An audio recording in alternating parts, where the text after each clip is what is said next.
The Odyssey is one of my favorite movies ever, and I saw it for the first time last night. Um, it is a 3 hour movie, and it feels like it goes for 8 hours. And I'm not saying that's a bad thing, it's like it drags. It feels like there is so much going on. Everything is like jumping around the place that there's no time to chill. And my only thing that I was worrying about was if the movie was gonna like rush the ending, and it still didn't do that. So I genuinely don't know how they did it. They made it feel like so much happened in 3 hours. It was actually unbelievable. And I mean, it is just like I remember I watched with three of my mates, and we're in the car on the drive home, and there's so many insane scenes. There's so much insane stuff in this movie that we're all bringing different stuff up, and we're like, "Yo, I didn't even think about that. Like, I didn't even realize that in the moment." Because there is so much baked into this movie. It is unreal, and it is beautiful. It is definitely my second favorite Christopher Nolan movie. Up there with Interstellar. But obviously first watch, I still got Interstellar over. I'm gonna go see it again very soon. I was gonna go today, honestly, but I'll probably hold off a little bit. But it is just unbelievable, and I'll start. Spoiler warning from the start. Um, with kind of what feels like a slow start, but is necessary. Because like for me as a viewer, I obviously had heard about the Odyssey before, but I didn't really know the story of it and behind it, and didn't understand um, like the story itself. I understood about the Trojan War and things like that. I had never heard the story of the Odyssey, which is why I was so excited to go and watch this, because it was like completely original to me. I had no idea what was going on. And yeah, just from the start, like it's just straight into it. They build up, and actually before I go to the start, Chris Nolan said in an interview I just watched that the movie is actually like the same kind of structure as the story that Homer wrote, or whatever you call it, poemed. Um, so the structure is actually the same, because in the start, it kind of feels like we're going all over the place. We're kind of in the palace with, I literally don't even know his name, but Tom Holland's character, Penelope, and Hathaway's character. And then it kind of flicks to Matt Damon. I don't know why I keep saying Damon, but Matt Damon with, Calypso. And you're kind of like, alright, what is Matt doing here? And how are they gonna, like, connect this together? Because it's like, I believe it's at the same time, like those 2 points, and then it's kind of a retelling as Matt remembers, pretty much, or as Odysseus remembers. Fuck. Um, but yeah, it's a great movie, and just from the start, it feels like there's so much going on, and then as you go further through it, all starts making sense. Everything ties together. And the movie is just really well timed. I don't know. Apparently the actual book is like 24 stories long or something. But what I mean is they include so much, and they finish everyone's story. Like there's a lot of different arcs throughout it, and all of them make sense. Like there's little mini arcs between characters, the side villains, all the things they go through. And it's all Matt learning what's really happened. And probably my favorite part about the movie is the Trojan War with the horse. As the movie goes on, Matt realizes that what he came up with, or the Odysseus, not Matt, but Odysseus realizes that what he's done by offering peace, this gift of peace, and then using it as a weapon, has like undone everything sacred to man, like, and the story goes on about treating everyone good, like, treating everyone how you'd like to be treated in case they're a god is pretty much like the psychology of the time. And you can tell, like, Christopher Nolan really focuses on that from the very start of the movie. And it ties together because at the end they draw back on it with Odysseus being a beggar, and then he is revealed to be the king, and you know what I'm saying, like, it just, everything ties together really well. But what was I saying with that? I was saying with Odysseus, oh yeah, the horse, yeah. So they offer this thing about like treating everyone how you'd be treated, treating everyone with hospitality and things like this. And then Matt coming up with this plan to betray that sacred belief has undone everything pretty much. And it's kind of his journey throughout, like, while he's facing all these things, like all these different tasks and losing all these different people, he realizes what's kind of happened, like what he's done, pretty much, like what he finally realizes what he has done to the world. And it's reflected because people, you can tell people start to, what's the word, like, it's the opposite of adopt, like, instead of adopting the practice, they, like, get rid of the practice, they, like, abolish it or something. But anyway, like, you can see in Tom Holland's character, I forget his name, that he, like, does the Xenia thing, he treats everyone, like, all the beggars with good things like that, and then the other suitors at the house, they don't do that, and it's kind of because of Matt, or Odysseus, and because he betrayed that belief that people now think it's fine to kind of just do whatever they want, to be honest. And it's part of Matt's journey that he realizes, like, you know, I've kind of started all this, I did this. And, like, when I was in the car with my friends, like, one of the things that I didn't even consider, but, like, when I was watching it, but as he's, or not, yeah, anyway, we worked it out together, but as he's, like, throughout the whole movie, it's always him trying to get his men home. He's trying to save as many people as he can, trying to get home. And he is trying to save these people from who the gods say they just are. Like, they just are going to do these things, and there's nothing that you can do about it. And it's kind of plays on fate and other things like that. And he kind of, Odysseus kind of realizes by the end of it that he can't control everything, because that's what he's doing. Pretty much the entire movie, he's just trying to control everything. He's trying to do everything he can to save lives, to, like, finish the war, stop the war, make up for things. He's just trying to control stuff, is, like, the main point. And then by the end of the movie, the only way that he can get home is by letting go and just, like, giving in. And that's why it's so, like, different and so good, is that the whole movie, it's building to Odysseus trying, or all the retelling is, like, Odysseus trying so hard to get home, doing everything in his power to prevent his men from doing these bad things. And the only way that he actually gets home is by letting go and just accepting that not everything's in his control. And that is just a beautiful, it's just beautiful, honestly. It really is. And all the characters alongside him, all his crew do a really good job, all the actors for that. But just the idea of the crew and the fact that he can't save them from being who they inherently are. And then the imagery with the pigs, I mean, it's unbelievable.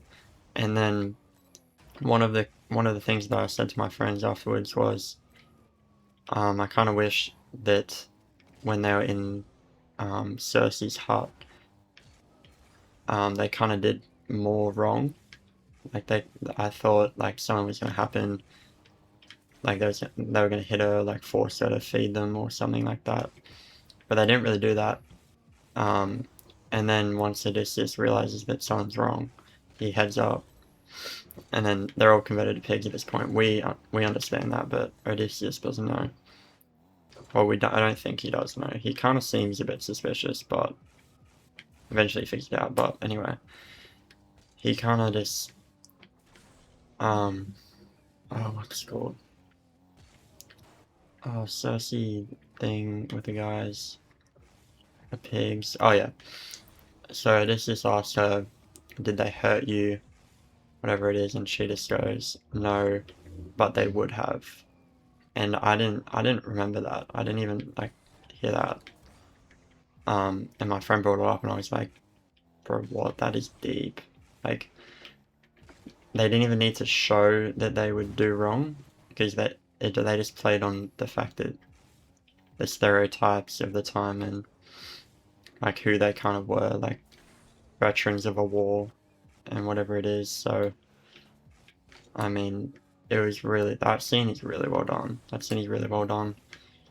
And obviously Matt realizes, and they kind of Nolan changed that a little bit compared to the original one, which I listened to last night after I got home.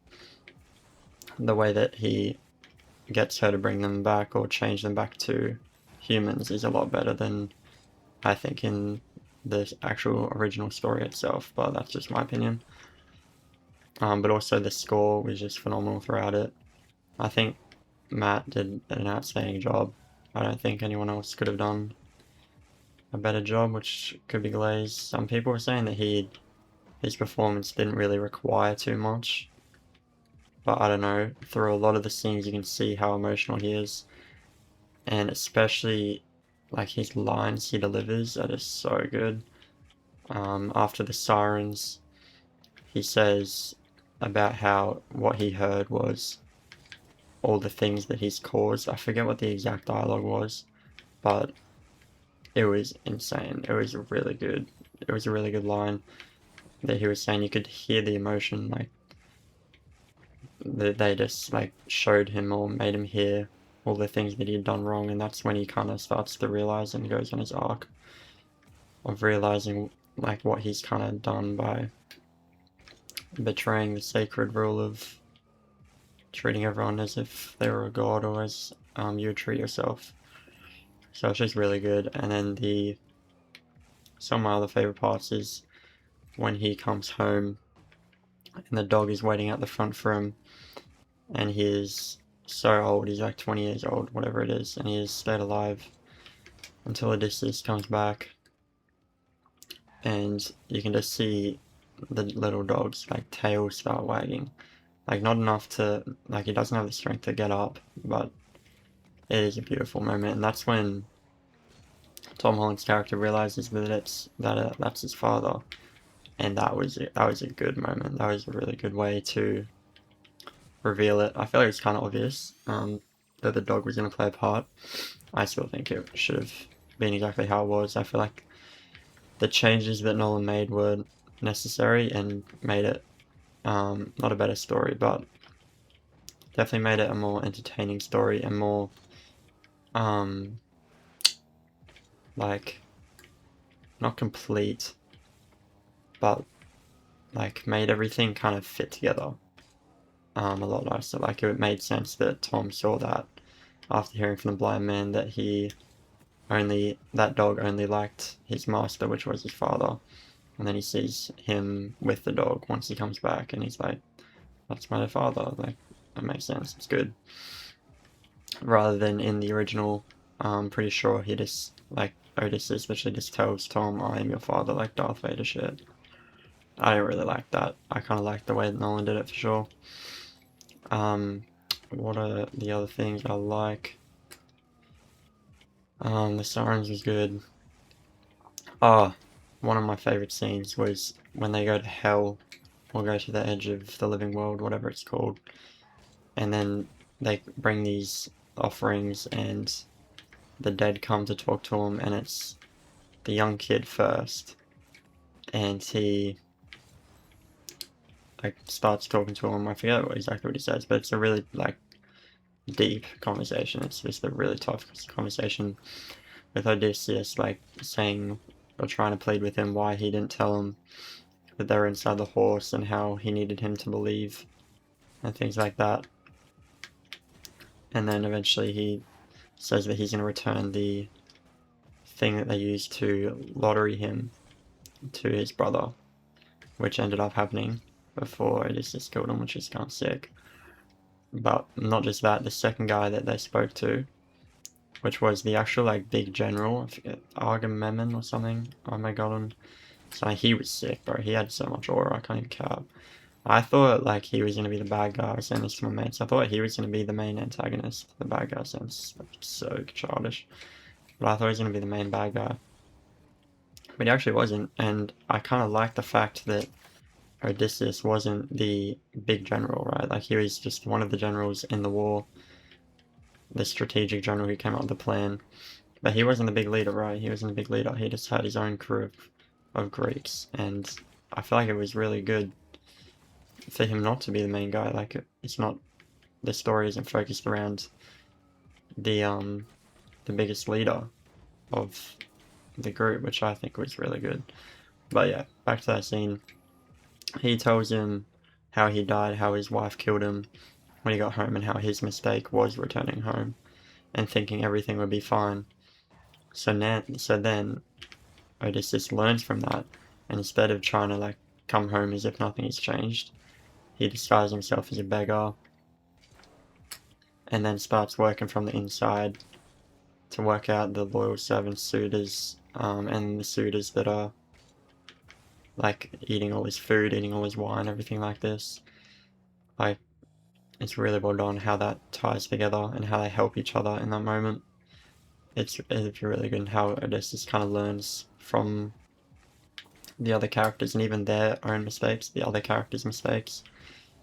And then this old guy, the final scene in the underworld is, or whatever you call it, like Odysseus gets this prophecy saying that he's the only one that will return, and then they tell him exactly how every single one of his crewmen will die. And like Odysseus says, no, I can stop them, whatever it is. And then they're like, it doesn't matter what you do, like it's gonna happen no matter what. And then it ends up all happening, even with Odysseus trying to stop them, and they end up all dying.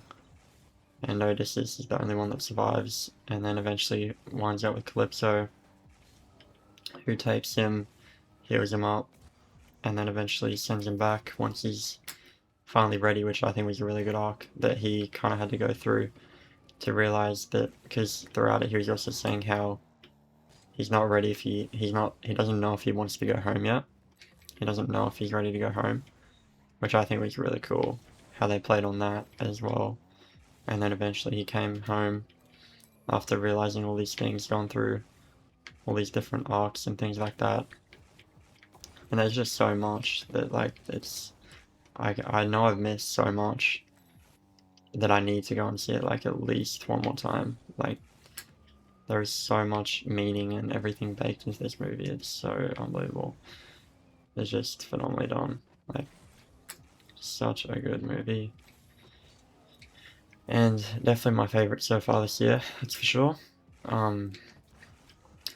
Yeah, I feel like the ending was good as well. I feel like his comeback was good. I did like that when I was watching the original as well, they said that they nearly got home, and then there was these winds that got released by the crew.